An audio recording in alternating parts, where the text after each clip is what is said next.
This is Dear Strategy, episode 109.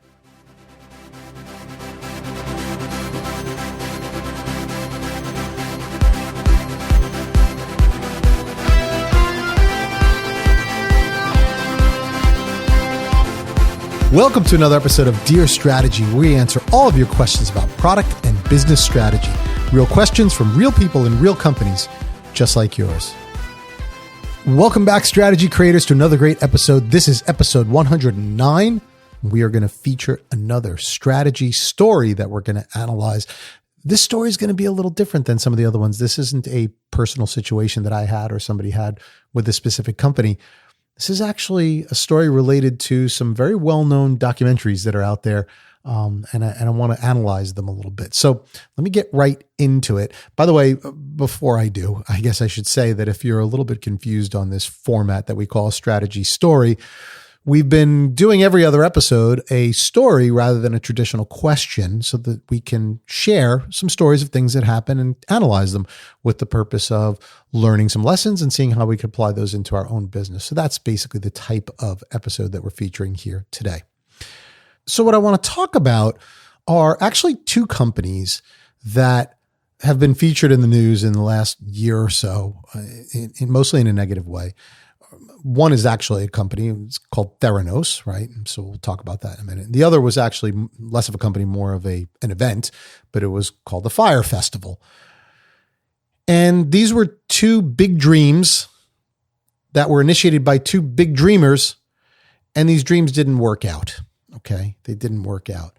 Now, what's interesting about these stories is that they both start off with leaders who are displaying behaviors and attitudes that we generally view as positive and that we generally reward leaders for feeling, behaviors that we reward leaders for displaying. And, you know, it kind of just to jump to the to the punchline, you know, things like dreaming big and, you know, changing the world and making the impossible possible, right? These are all things that we think are strong signs of leadership, right? Signs of visionaries.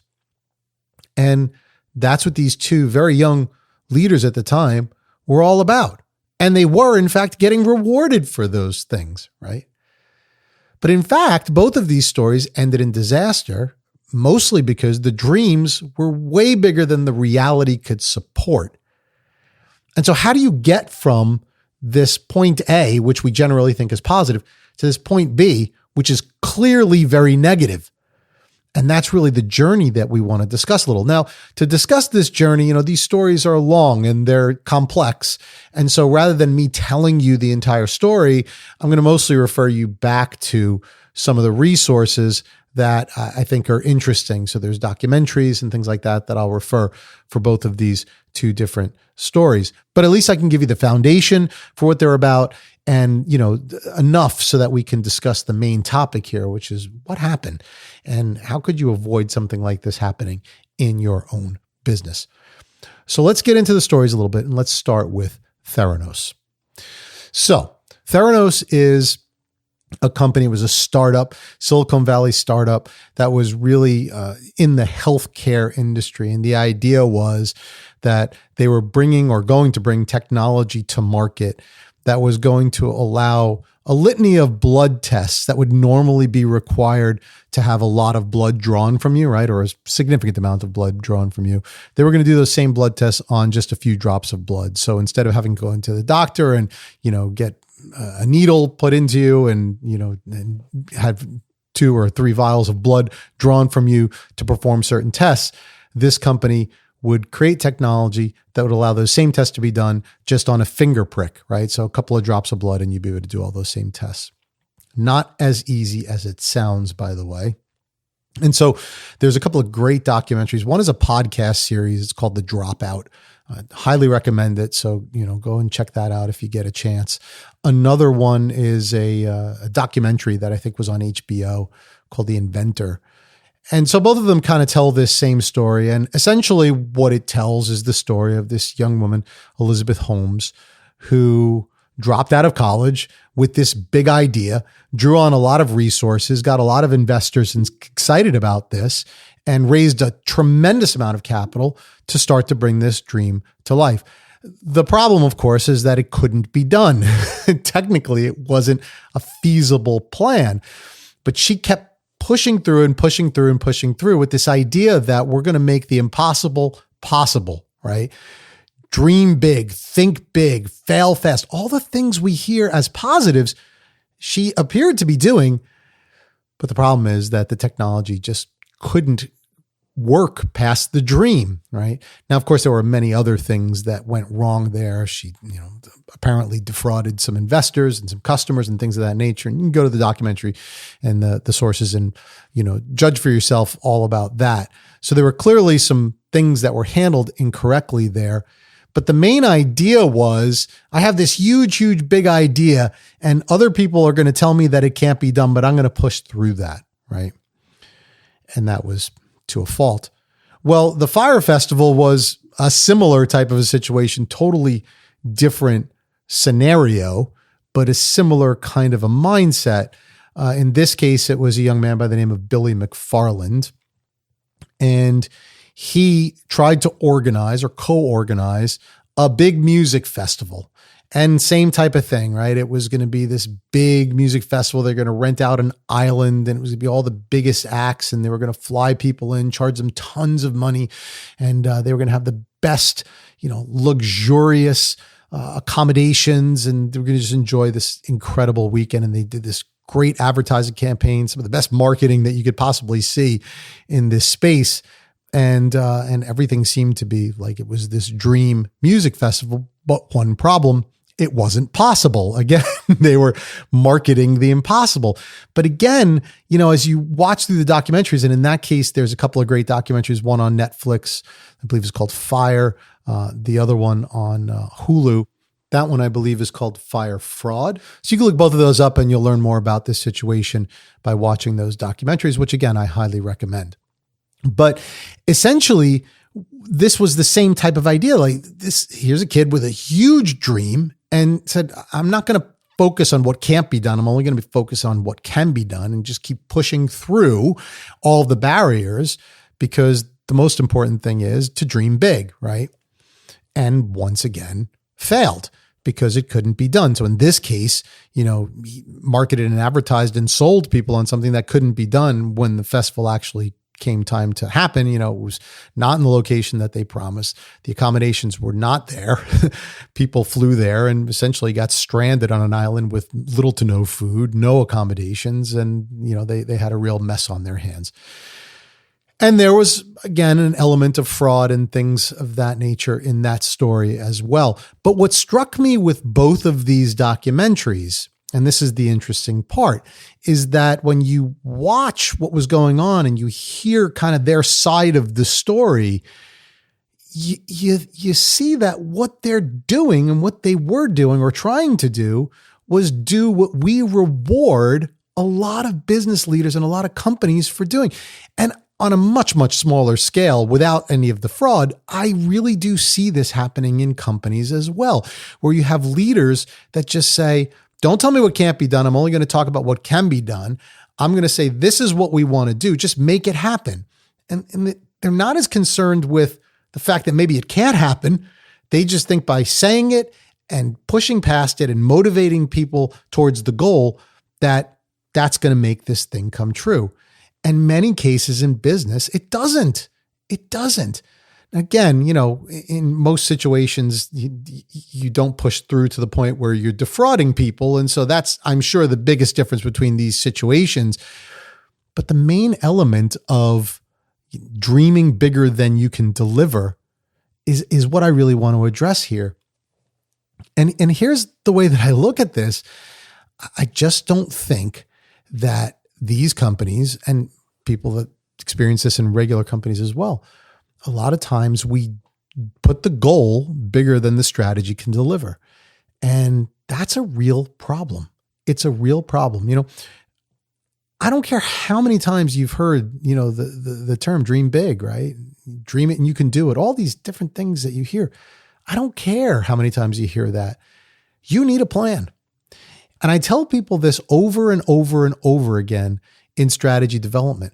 Don't give me a goal that's a stretch goal. I am not a fan of stretch goals. The whole idea behind a stretch goal to me is flawed, because the implication is that I have to set a stretch goal because that's what's going to make people work towards something that's impossible. And by working towards something that's impossible, they're going to achieve something between where they are now and where the impossible is. But without giving them an impossible goal, they're going to become complacent. And I'm sorry, I just don't believe in that. I think there's better ways to motivate people towards a goal. And the better way to motivate people towards a goal is give them a realistic goal and give them a real plan that will help them to achieve that goal. And then motivate them and inspire them to carry out that plan. And guess what? Then you're going to get the goal that you're looking for. You don't have to set a fake goal in order for people to reach it. Set a real goal, but give them a real plan. Setting a fake goal is lazy management, right? That's me as a manager saying that that's my only job. I'm going to set a fake goal. You figure out how to get to it. And I'm going to make the assumption that you're not going to meet the goal. And that's why I have to give you a fake one. It's like, no, that's ridiculous in my mind. The better way to do it is give me a real goal and give me a real plan to meet that goal.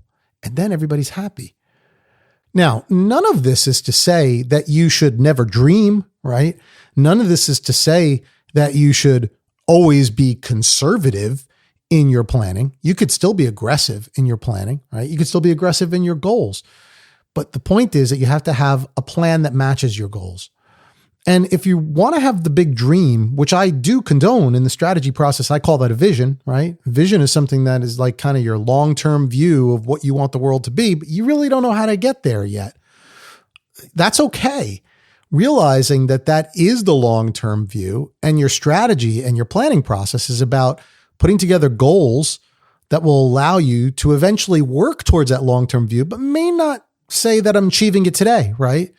So you have your vision, you have your goals, which are your milestones on the way to the vision, and then you have a plan to support your goals.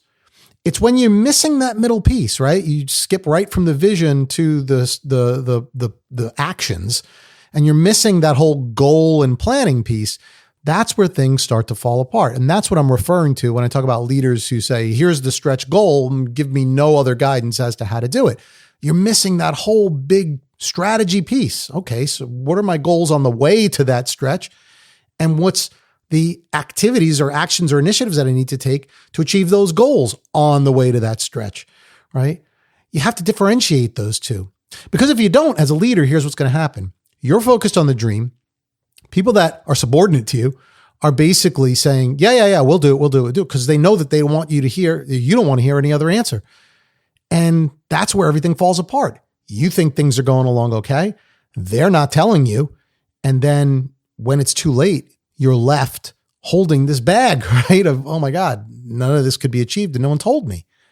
And I really think that that's a big part of what was going on in these situations that I talked about. So it's about having those goals on the way to your dream, having those plans that achieve your goals on the way to that dream. And that gives you those checkpoints. When people talk about failing fast, by the way, that's what they're talking about. They're not talking about not dreaming. It's actually quite the opposite. They're talking about, have those dreams, but make sure that if you're going to fail, you know it, and you know it quickly so that you can redirect. Okay. And eventually, if you redirect enough, you might have to change your dream. But it's about having those checkpoints. And that's really what we're talking about here. So, obviously these stories, and when you go and you check out these sources, which I hope that you do, you'll see that Theranos and the Fyre Festival, they suffered from many, many things, some of which were criminal. But the main flaw was having a dream that wasn't supported by a realistic plan, or at least didn't have enough realistic checkpoints along the way. And I'm sorry, that doesn't always come with fraud, right? Many times we see that in everyday business life. And I just can't get behind that, right? That's why I'm so passionate about the subject of strategy and having a realistic strategy with a realistic plan. That's the job of a leader, is to put together a plan. It's hard, by the way. That's the hard part. You have to do homework. You have to really dig your heels in and really put a plan together that can work. But that's what leadership is about, in my opinion. So I hope that helps somebody, right? It's probably more directed towards leaders who are setting these unrealistic goals than towards the people who are working hard to achieve them. But the whole message, just make sure you have a plan. That's your job as a leader. And I hope that people can take that away. So if you have a question that you want to be featured on the show, you have some feedback you want to give us, go hit us up at dearstrategy.net.